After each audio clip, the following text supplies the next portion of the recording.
Welcome to our first Historically Speaking of the season. I'm Kylie Smith. I am the Archivist and Museum Director for the Fraternity and Foundation, and I'm joined by Denise Rugani, former fraternity president and current Ritual and History Director.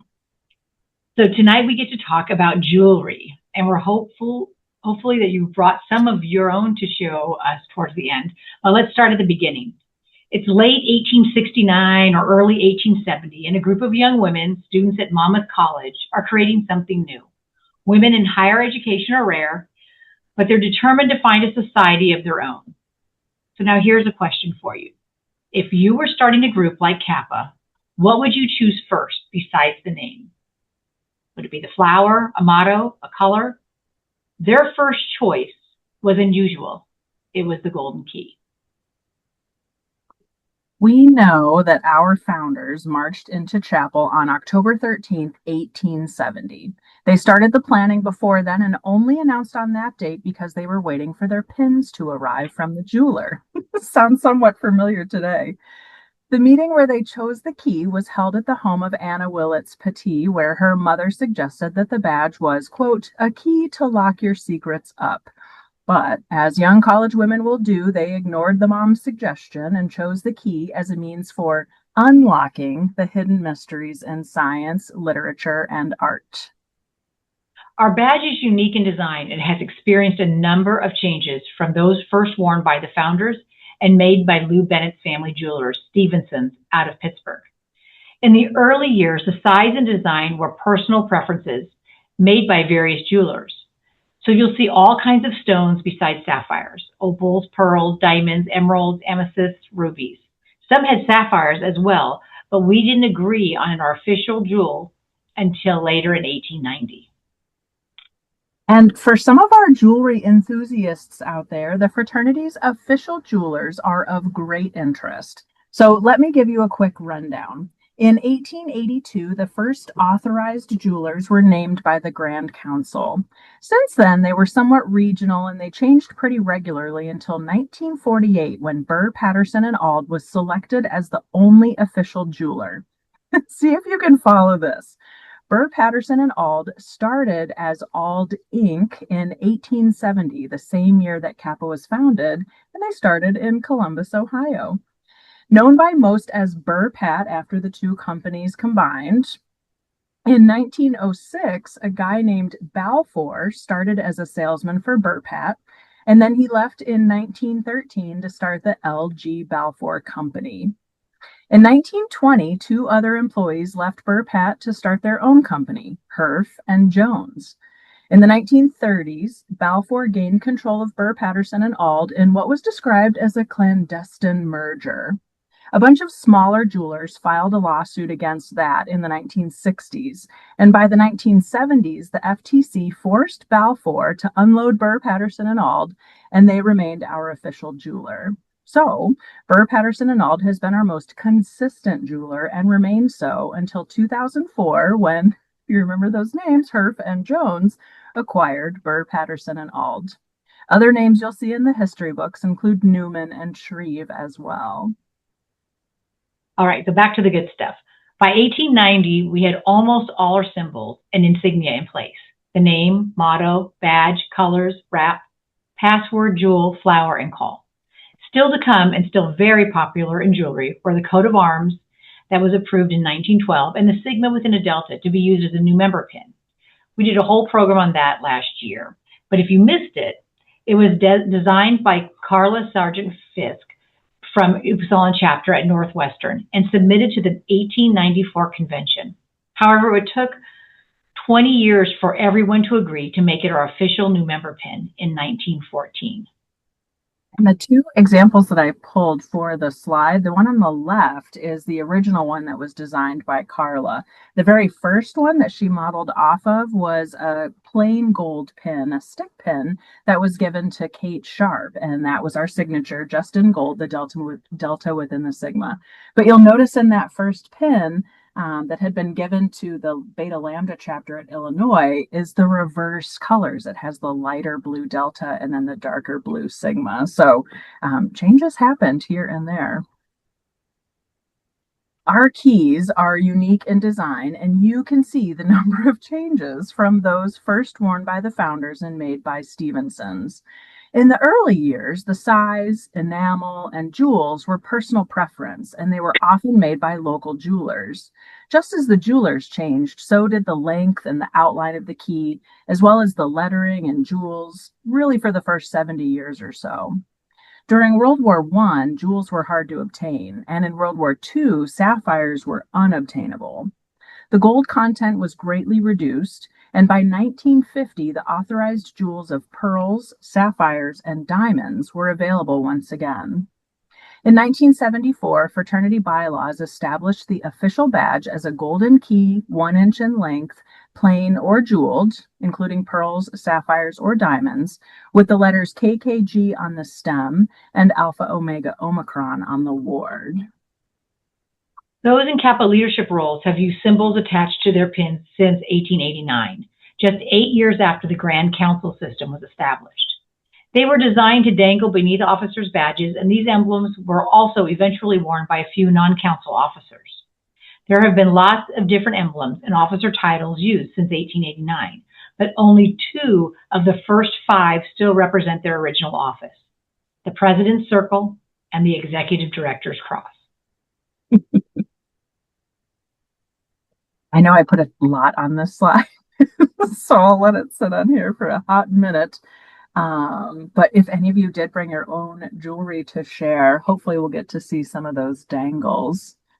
The pin on the right, that was given to the fraternity in 2001. So you can see the circle dangle on that. And then Jean Hess Wells's pin, she initiated in 1948 at Georgia. That's on the left. So you can see that she had served, let's see. Director of chapters, vice president, and president. I had to remember, since the triangle was one of those that changed roles several times. When I first looked at it, I was like, Jean was never treasurer. What's that? All right. Well, now that we've given you the background, let's open up the jewelry box like we promised. One of the most popular collections in the digital archives is the jewelry collection, and you can check out most of these pieces there. Our very oldest piece of jewelry is the Woodman poison ring. It was purchased in Florence, Italy by Loyalty Award recipient Beatrice Stanton Woodman. She initiated at Boston Phi chapter. She purchased it in the 1940s during World War II. She then left it to Kappa in 1969. And talk about pirate booty. The poison ring has a gigantic emerald in the center with a carved image of Minerva.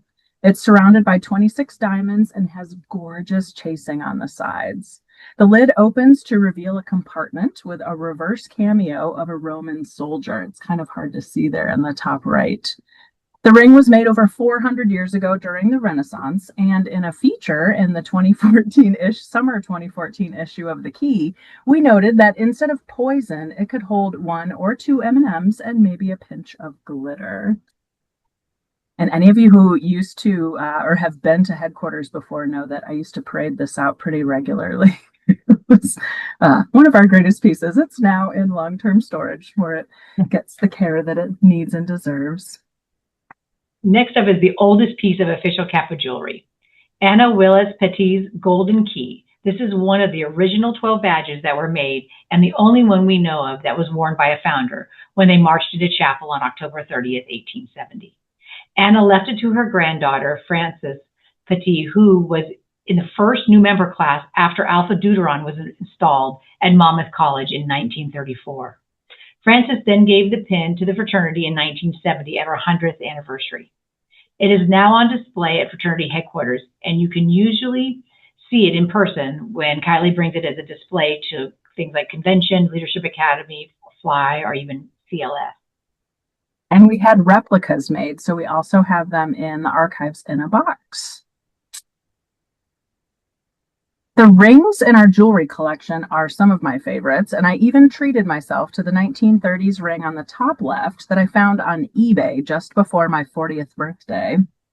Onyx rings have been popular since the early 1900s, and then those cushion rings were also popular around the mid-century. Rings like these were used as inspiration for the new camphor glass ring that was introduced for our 150th in 2020. Now, I had a bit of a disagreement with Herf Jones. They keep displaying it with the yellow gold. The original design would have been platinum. So, if you are interested in that ring and you want it to be as close to the original as possible, you should look at the white gold option or the sterling silver option. So maybe not the oldest, but perhaps the flashiest, and one of my favorites, is the diamond and sapphire Fleur-de-Lis pin that is worn by the fraternity president on special occasions. Minnie Royce Walker from Iota chapter at DePauw was deputy to several grand presidents and gave her pin to the fraternity at the 1946 General Convention that was held in the Grand Hotel on Mackinac Island in Michigan. Some of you may know about the charms that are also given at convention, usually as a gift or favor from our official jeweler. Well, before that became a thing, jewelers would give away or sell things like these convention buttons that sat atop the hat pins. Many removed the hat pin part and had them turned into regular lapel pins, or like these, collected them onto a ribbon for display. But now, thank you for your patience with losing that slide. We wanted to see what jewelry you may have brought to show us. So did anyone bring something? Kathleen, I just saw your hand go up. If you brought something, I will pin you to the first screen so that we can see what you brought. Yep. So I have a couple of bar pins. So this has the coat of arms on it. And this one's really tiny, but it's like it's filigree and it has the coat of arms on it. So it's a really old class. So I'm thinking maybe like 1910, 1920 or so. Those look like tie bars that would have been worn when Yeah. the ladies were wearing shirtwaists. Mhm. So I love those pieces. We have a couple of those in the archives as well. Thank you. Kathleen, where'd you find those? eBay. Anyone else bring something they want to share? Marg, you're muted, so let me get you pinned. Can unmute me. There you are. This is the hat pin that I broke the back off of from the Bloomington 1910 convention. And I picked it up because I have connections to Bloomington in a family way and stuff. And then I have my collection of my favorite badges that range from 1894. I think that's I can't remember her name, and they go to 1935 and stuff. And my favorite are the ones with just the six stones on them, and I got 3 of those. Yeah, gorgeous. Yeah. Thank you. I brought mine. Just if someone else, yeah, go ahead, Melissa. Go ahead, Melissa can go first. Melissa, you are muted, but let me pin you. There we go. This is just a piece of costume jewelry, but it's something we use in our chapter. Somebody found it, and then every president must wear it. So it looks like it has blue. Yeah, it's light blue stones. and dark blue owl. I mean, where would you ever find a light blue and dark blue owl? But how perfect. It's just a funny thing that we pass on. I love we have it. a pass the owl ceremony. What association? We're in Lancaster, Pennsylvania. Oh, very good. Thank you. Denise, you said you brought yours, which thank you for bringing. I know you were at work. Asked me to, yeah. So let me. Oh, it's hard with the blur. I know, I'll unblur. So I don't know if you can see it, but she wanted me to bring my original one that I don't ever wear. So I just keep it in a box, but it's a pearl, and then it has the octagon or hexagon for being a traveling consultant at the time. They're called leadership consultants now. And then for being fraternity vice president, it's a half circle. Pull it up a little bit higher. I apologize. There you go. Half circle, vice president, president circle, and then the triangle is director of chapters, and then the dangle is at that time for being a chapter consultant at the University of Maryland. So that's the one I do. I always just wear this one. So this is the one. So in case I lose it, it's no big deal. That's the one I just purchased.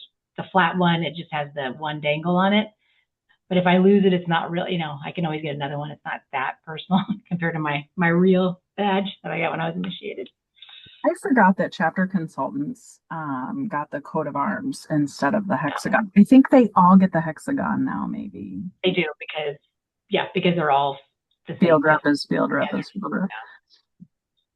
Thank you. Anyone else bring jewelry they want to share? Stephanie Liu, president of Golden Key Alumni Association. How do you not have any? You're on mute. What do you want to see? Everything. Show us. There's too much to show. I don't want everybody to know. That's what I kept saying about this whole presentation. There's too much to show. Oh, Okay. here, wait. So let me pin you. Ooh, you have a couple onyx rings. Okay. This one was custom made by a woman in 1905. She went on a transatlantic cruise. She made it for her niece. Huh. This one is another white gold one. Yes, look at that. All that pretty stuff. That's just Minerva right there. Oh, With that's cat pretty. diamonds on the sides. Beautiful. Like you talked about, the onyx. I like And that's that just one. one I That's got good. in Vienna, so no big deal. So pretty. And I've got badges in front of me if you want to see a certain era. Well, pick your favorite. There's so many. I get lost deep down in the hole. Let's go with this one let's see. Let's go with the one I got on. These are my favorites because I wear them. Is it focusing? I can't tell. Yeah. There. It's it looks like maybe there was an opal one that you were showing. There's So one of pretty. Dangles. Yeah. For anyone who is not familiar, the Golden Key Alumni Association is one of our virtual alumni associations, and they do a huge favor for all of us, but especially me in the archives, always alerting me to things that may appear on eBay that would be of interest to the archives. And of course, we can't afford to buy everything. So usually the Golden Key Alumni Association and the Keepers of the Key are rescuing pieces. And we know that they will always stay with Kappas and end up where they need to end up. Anyone else want to share your jewelry? All right. But thank you to all of you for joining us. I launched a poll to see if you have any additional questions or thoughts you want to share with us. You're always welcome to email us, but our next program, make sure I get this date correct.